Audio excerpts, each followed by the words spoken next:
Let's watch this Nick Crowley video. Has really shaken up this Monk's Corner neighborhood. One resident said she was too worried about her children to come out and talk with us. And Sheriff MC Cannon says right now he can't offer much comfort.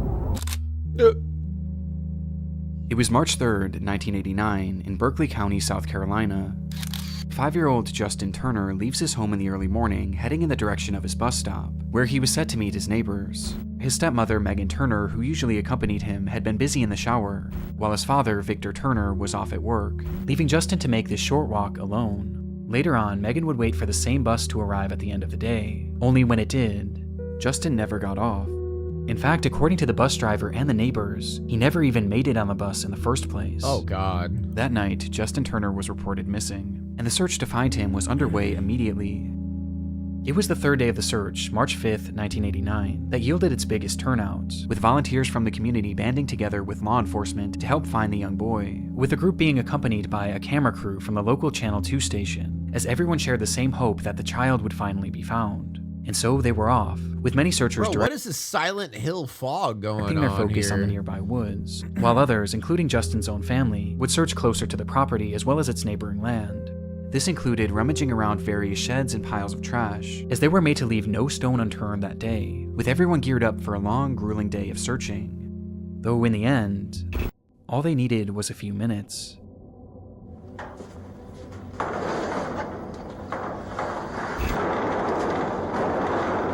He's in a shed. My son's in there. Nathan, that's No camera, no camera. Where is he at? Where is he at? In there. With the cameras rolling, we see the moment that Victor Turner discovered his own son, stuffed inside an old cabinet in his own camper, with his What? reaction making one thing very apparent. Justin was no longer alive. The footage is devastating and made worse upon the discovery that not only was Justin dead, but he had been brutally assaulted and murdered by What the like on his own property? Like on his own house? strangulation. But there was something even more But his dad's reaction did not give off the vibe that he did it. unsettling about this footage. The fact that that very camper had already been searched in the days prior, and likely numerous times. Yet somehow Justin's body was never found, meaning that whoever the killer was may have hidden him there days after the disappearance. The latest word about the boy's grim fate has really shaken up this Monk's Corner neighborhood. They were clearly dealing with an incredibly dangerous and deranged individual. Is it him? And tracking down whoever was responsible became law enforcement in the area's top priority. Though this certainly didn't mean that results were guaranteed, as there was a severe lack of physical evidence found on the scene, making it incredibly difficult to find any definitive information as to who might have done this. And despite their best efforts, 3, 2, 1, Happy New Year! a full year passed, It's 1991. and then 2, and then 3. Happy 2000! Then a full decade passed, then 2, and then 3. From the start, Justin Turner's case was ice cold, and in the end, it seemed clear that it would remain this way forever. Until... Breaking news this afternoon out of Berkeley County, as the Berkeley County Sheriff's Office has made 2 arrests in the Justin Turner case. The Berkeley County Sheriff's Office confirms that yesterday they arrested Justin's father, Victor Lee Turner, and his stepmother, Megan Renee Turner, in the upstate, both charged with murder. 35 long years after Justin Turner's body So it was them. Why was that not the first people you search? Why they found him on the property? Why would that not be the first person you look for? You go after? What? was discovered, it would be the very man who found him that was charged for his murder. Yeah, I'm not gonna lie, the dad had me. I'm not gonna lie, the dad's reaction, it had me. With his wife and Justin's stepmother. This supposedly came as a result of improved forensic technology, as well as other information that had previously been unreported, like one account where his stepmother Megan had been overheard talking about how she and Justin had gotten into a fight that very morning, with a woman eventually laughing about it, and saying, "But I won that fight." What From the very beginning, fuck? Megan was always considered a suspect in this case. In fact, she had even already been arrested for his death at one point in 1990, but was swiftly released on account of a lack of physical evidence. And this lack of physical evidence is still a factor to this day, as the recent arrest of this couple hinged mainly on circumstantial evidence, with one of the key pieces being that news footage. Investigators pointed out a number of strange moments in Victor's behaviors and actions that day when they went back and reviewed the recording, with the most glaring being that he had found his son literally seconds into the search, entering that camper and going right for the drawer that he was hidden in, almost as if he knew where to look. And given that he owned the property and he owned the camper, it makes more sense as to how Justin's body could have seemingly just appeared there, as he and his wife were the ones who had the easiest access to it. On top of this, upon finding Justin, Victor didn't rush in to check on his condition, and he seemed to just assume he was dead despite only getting a quick glance. He didn't rush to hold him, he didn't yell out to him, he just backed away and told those around him that he had found his son. Shortly after, it's alleged that Victor asked the detective on the scene what would happen if a family member had done this, with this question supposedly being posed before it was even revealed that Justin had been murdered. No, that makes more sense. I was just thinking, I don't know, I thought it was pretty legit just because it looked like he was just like, in shock. I mean, hell, if anyone saw their child like that, I feel like they would freak out. The sheriff on the case later proclaimed about the footage. You look at it, you look at the actions, you look at the body language. I'll let the people draw their own conclusion. On top of this, the same sheriff also recalled that right after the body was found, Victor and Megan basically refused to ever speak to detectives again, and they never once called in to check on the case for the entire 35 years. Bro, how, I don't get it. I don't get it. With the sheriff saying, how would they not look? Nobody that I'm aware of from any of the family has ever heard from them again. I never got one phone call. Not one phone call from his daddy or his stepmother. What are y'all doing about my son's death? Not one. What does that tell you? Watching the moments that Victor found his son's body, now knowing the context, disturbing doesn't even begin to describe it. And the fact that it took 35 years for this couple to finally be placed behind bars is baffling. Yeah, never get murdered in the 80s. But things were about to get before a whole lot more shocking. Dude, these headphones are starting hearing, to hurt my ear. we requested that the charges against Megan and Vic be dismissed. We were very fortunate today that we got a copy of the order from the judge dismissing the charges against both Megan and Vic. As on June 7th, 2024, months after So they just straight up got away with murdering their own child. I love this country. their arrest, Victor and Megan were released from prison and all charges against them were dropped, with the judge citing a lack of any new conclusive physical evidence, as well as the fact that nearly 20 people who were initially involved in the case, including witnesses and those who initially provided key testimony, had since perished, with the judge believing that it was now impossible to get the full story. On top of this, it was also discovered soon after the arrest, a notorious serial killer just so happened to be in the area on the day of Justin's murder. His name was Richard Evanitz, and though it's unknown how many victims he truly has, it appears that at least 4 kidnappings and 3 slayings have been attributed to him, with some of these victims being taken in broad daylight when they were getting off the bus. Richard has long since passed away, and there's really no verifiable links to prove his involvement with this crime, with this potentially being just a strange coincidence, as it is worth noting that it seems like the rest of Justin's family still believe that Victor and Megan had killed him. But all of this left the case in a position that the judge felt was unsolvable, leaving the case without conclusion and without justice. Meaning that in this footage, we may never truly know if Victor had just discovered his son, or his victim.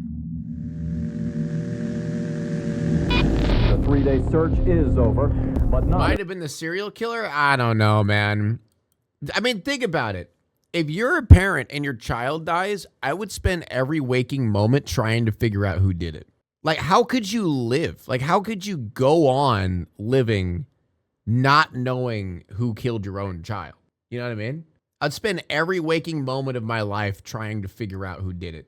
I'd kill him myself if I had the option, you know? in a way anyone wanted to see. Already saved over $100. I highly recommend this service, especially Rocket Money. Try it for free or unlock more features with premium at rocketmoney.com/Crowley. to those wanting to take control of their finances. So go to rocketmoney.com/Crowley or use that link in the description to get started today for free. Bro, how are your teeth so fucking white? Wait, hold up. Their finances. Like, what? Bro. So go to rocketmoney.com. Why are his teeth so white? Those aren't veneers. Ain't no way those are fucking blinding white, bro. /Crowley or Maybe use they are veneers. that link in the description to get started today for free. Like my teeth are white. See, I got white teeth, chat.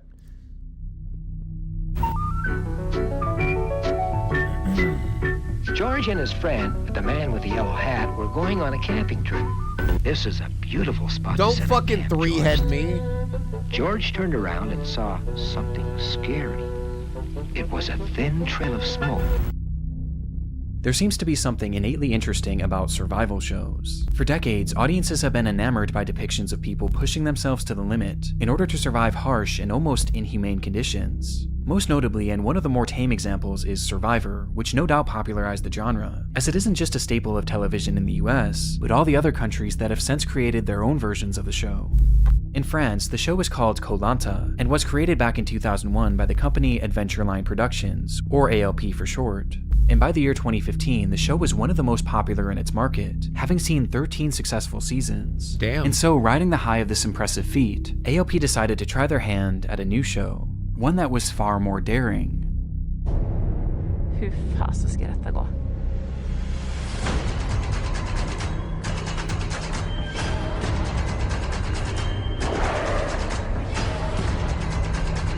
No elp.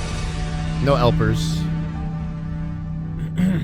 The show was called Dropped and would follow two teams of 4 contestants, who would be blindfolded and dropped into an undisclosed location each week via helicopter, with each team having the same mission: make it to civilization, charge a phone, and make a rescue call. And the first team to do so would win, while the losing party would have to vote one member off. The losing party would die! It was a fairly interesting idea, but it also already had a proof of concept, as there was actually an identical show being made in Sweden at the time that was already well received. Though Dropped wanted to turn up the interest even more, and that's exactly what they did when they announced that the cast would be composed solely of famous athletes, most of whom turned out to be French Olympians who were already well beloved in the country. It had all the makings of a certain success, though in the end, this show would never actually make it to television, with the showrunners proclaiming that the program would not see the light of day. And this was all thanks to the events of March 9th, 2015. Oh, goody. It was the start of their second episode. The first had seen the elimination of professional footballer Sylvain Wiltord, after his team failed to make it out of the wilderness first, which left 7 contestants, who were now ready for round 2. The day's shoot began in La Rioja, Argentina, with the cast being blindfolded in preparation to be loaded up into their helicopters and dropped at their next location. Olympic gold medal swimmer Alan Bernard was one of the first to step onto the craft, but was quickly told to exit, as his team had been the first to be dropped in the last episode, meaning that to make it fair, it was time for the other group to go first, thus giving them slightly more time, and so he stepped off the craft and waited with his group, as the other team instead loaded in. There were 2 helicopters on the scene. One was set to carry 3 contestants, Florence Attu, Samil Mouffe, They come to the line, and Mouffe touches and just gets there. and Alexis Mouffe. Fastine, along with a crew member and 1 pilot. Meanwhile, the other craft was strictly for the crew, holding 4 production workers as well as a single pilot, with Alan Bernard and his group staying on the ground with their backs turned to the craft, as they eagerly anticipated the return of those helicopters to then take them. And so, with their blindfolds on in the pitch darkness, the team listened as they heard the sounds of the crew cheering on a successful takeoff, though the cheering would be cut short by an awful sound. Helicopter crash. The sound of crushing metal. Yeah, I had a feeling.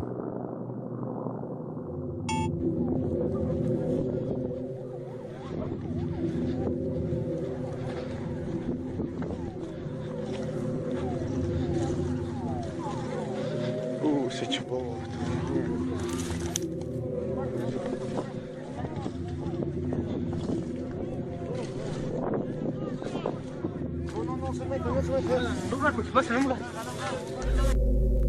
The aftermath was recorded on the cell phone of someone standing nearby, showing us a large group of people rushing towards a massive plume of smoke. Dude, what's up with like famous people dying in helicopter accidents? I mean, technically the Olympians are like famous in their own right.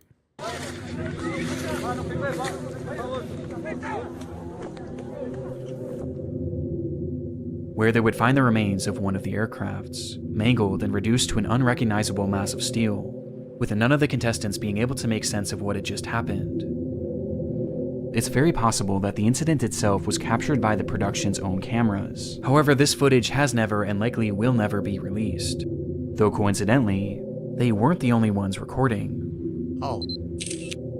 As someone watching nearby just so happened to be filming the takeoff of these two crafts. Oh no, they crashed into each other? Showing us the reality of what had just transpired.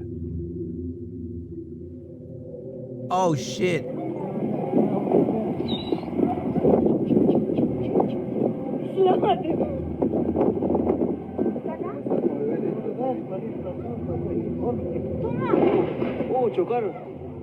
Oh god.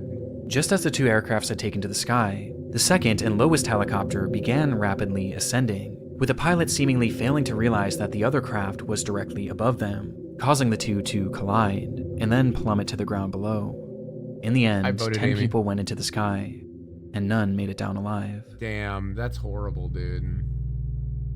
The footage makes little sense even today. The weather was perfect, the crafts were some of the best Yeah, like, it literally looked like they drove into each other. In the world, and both of the pilots not only had 30 plus years of flying experience, but they were both flight instructors themselves. Not to mention that the show's security coordinator, who was in charge of facilitating the takeoff, had actually worked on the Swedish version of the show and had ample experience in this exact situation. And yet, this is how it ended.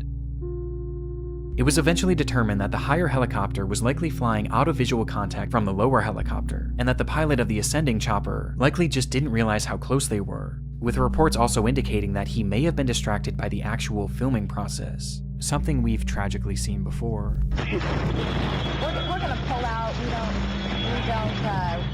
We don't know what has just happened right there.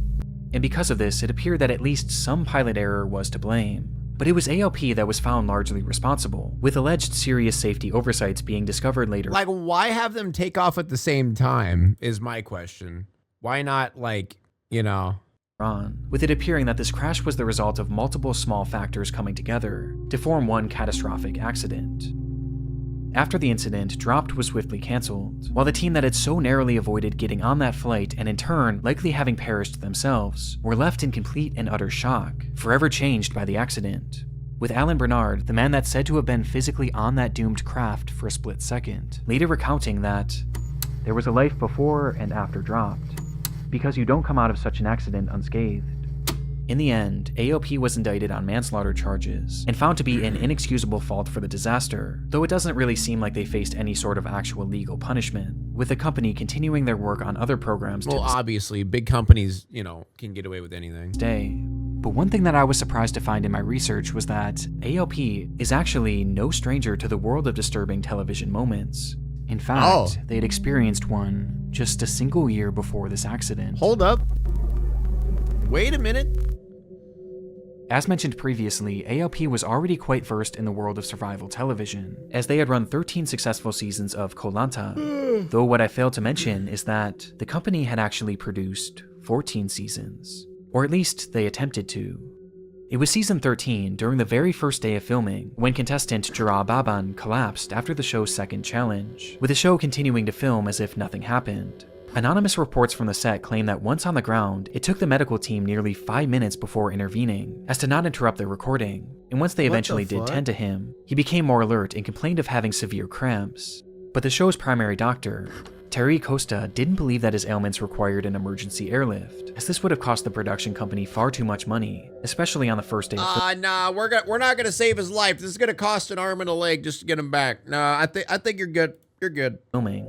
Instead, Jara was diagnosed with dehydration and was brought back to their makeshift infirmary. I diagnose you with, you need water. I diagnose you with dehydration. The solution, drink water, right? That's all it is. Where he would lay Walk for it off, nearly buddy. 2 full hours Rub some dirt until in he it. was finally taken away by a proper medical team.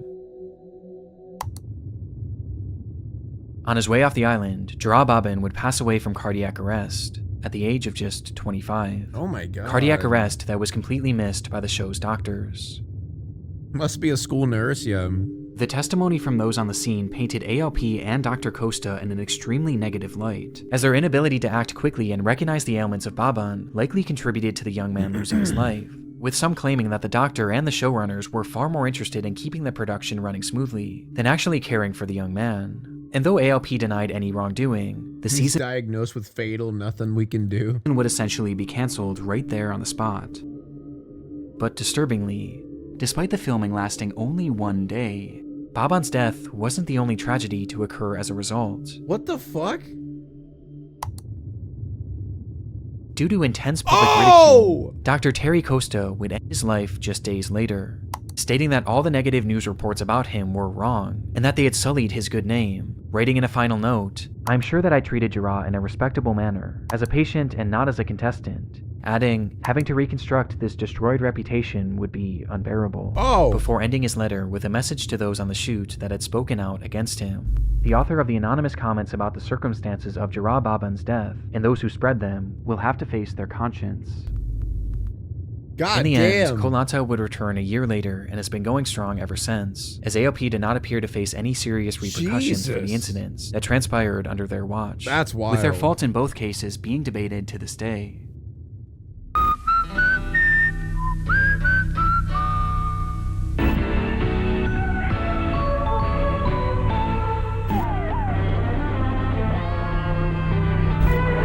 Emergência 911, a vida como ela é na tela do SBT.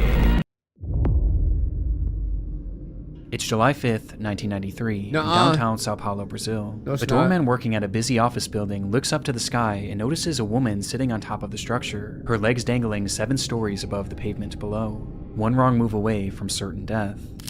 Precisely what she wanted. The man calls the police immediately, though surprisingly, they wouldn't be the first on the scene, and instead, they were beaten by a camera crew. Oh no.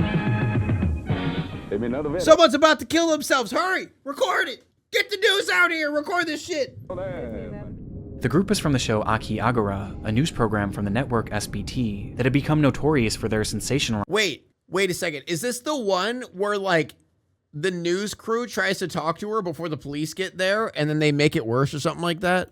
And shocking stories.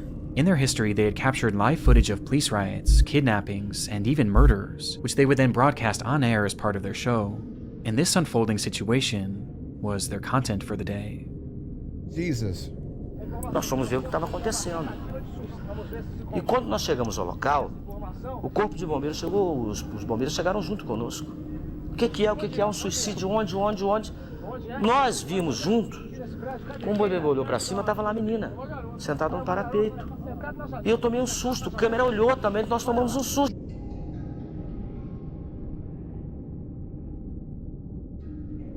Her name was Daniele Alves, and at the age of just 16, she had entered that office building and climbed up to its roof with the hopes of ending her life. And minutes after Aqui Agora arrived, she did just that, as their cameras captured it all. Oh my God. É terrível. Daqui a pouco o Aqui Agora vai mostrar as imagens chocantes de uma jovem pulando. And they show it on the news. Holy fuck. Pulando para a morte. Atenção, são imagens exclusivas que não recomendamos para crianças nem para pessoas sensíveis. We do not recommend to children or sensitive people. I wouldn't recommend that to anybody. Later that night, that footage would be packaged together into a roughly 10-minute segment, which the network promoted heavily throughout the day, hyping it up to be one of their most shocking episodes ever. And supposedly, it was, as though it appears that I'm sure your ratings went through the roof, buddy. Congratulations. Segment is currently lost. The footage of Daniele's fall was said to have been displayed almost entirely in full, showing the moments just before and just after she had landed. Wow. Where she was said to be still somewhat alive.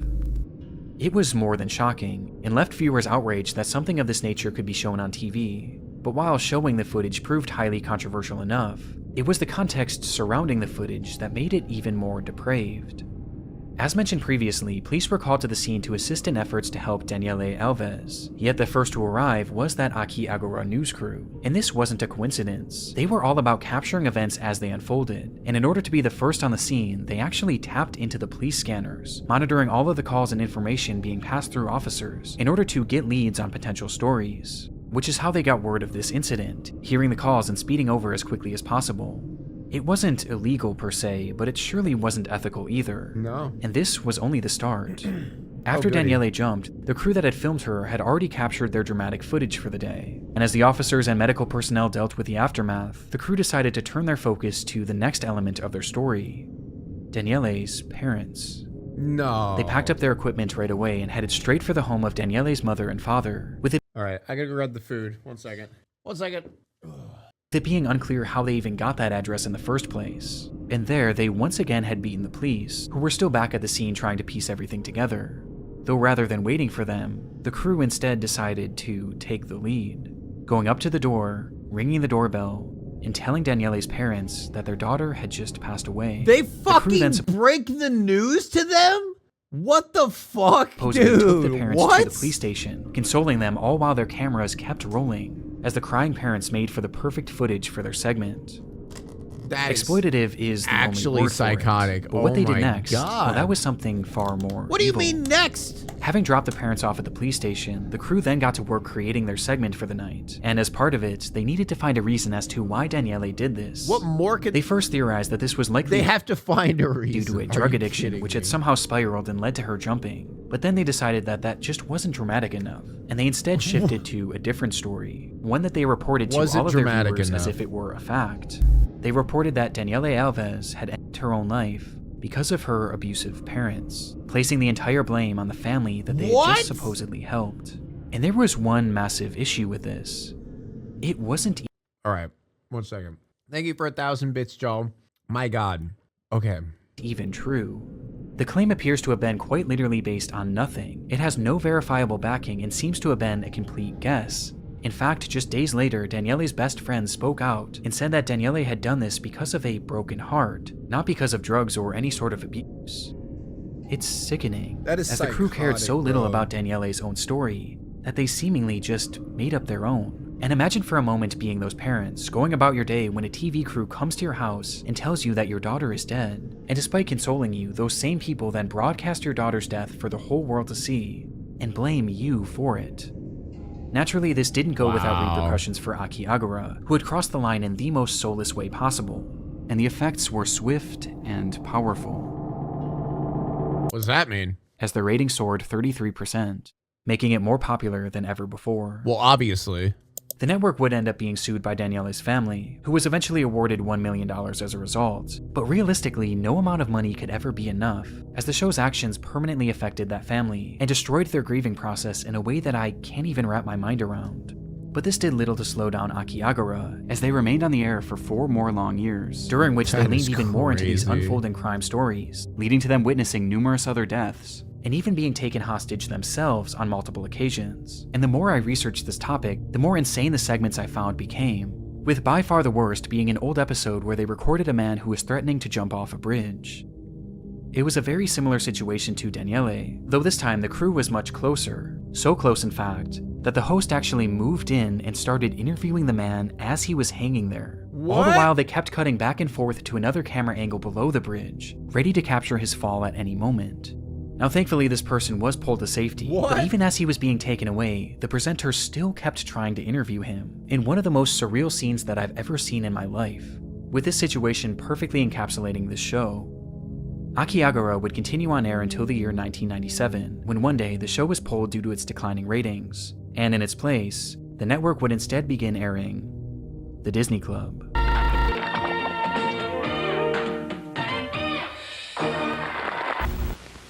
Yeah, I think that's a good slot to put Disney Club in, yeah. You look down the track and there is a train coming toward you. What do you think would happen? It was an exciting day for the crew of the upcoming movie Midnight Rider, the Greg Allman story. Years had been spent planning and scripting for this biographical film about Greg Allman of the Allman Brothers. And this day, February 20th, 2016, would be the day that they would finally start filming. It was nothing more than a camera test, a day in which the crew would practice filming, as well as getting acquainted to their equipment and new coworkers. Yeah, I know. I love that they got taken off the air, not because of all that, but because their ratings were too low. But for the group of 20, the 90s were fucking insane. The excitement in the air was palpable, as they were given access. Dude, honestly, like, it's just crazy thinking about it's not even that long ago. Like, we're talking like, what, 20 years, 30 years ago? And shit like that was just, I mean, horrible shit's happening now too, but still, it's just This like, to a stunning piece of land in Nahuta, Georgia. So stunning, in fact, that the film's director, Randall Miller, just couldn't wait to begin the actual process of filming.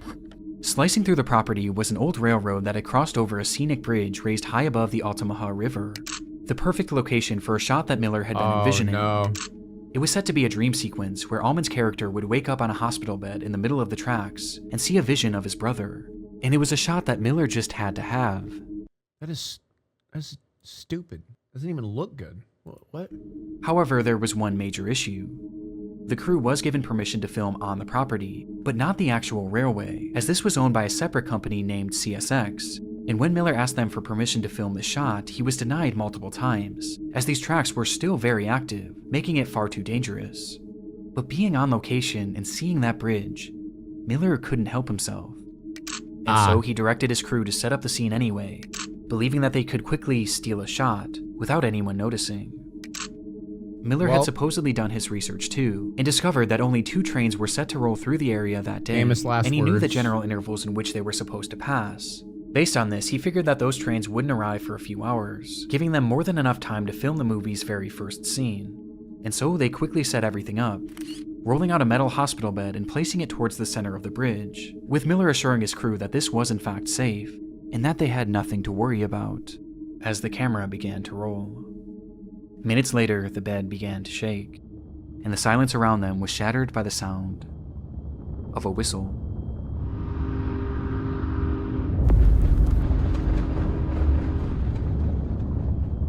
Before them was an unexpected 3rd train, heading straight for the bridge that the entire crew was now on. Miller had gotten the schedule wrong.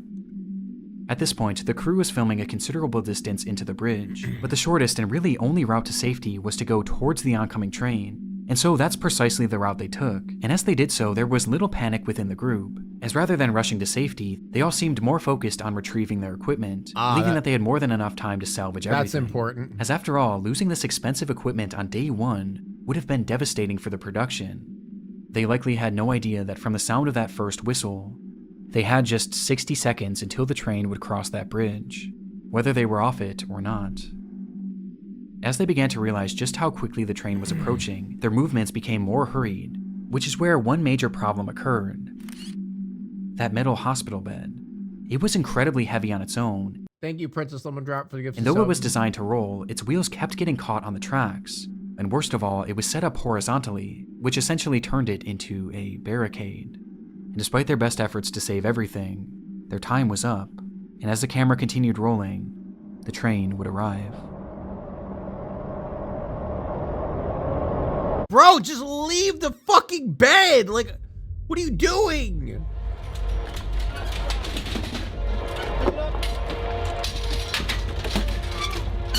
Just go!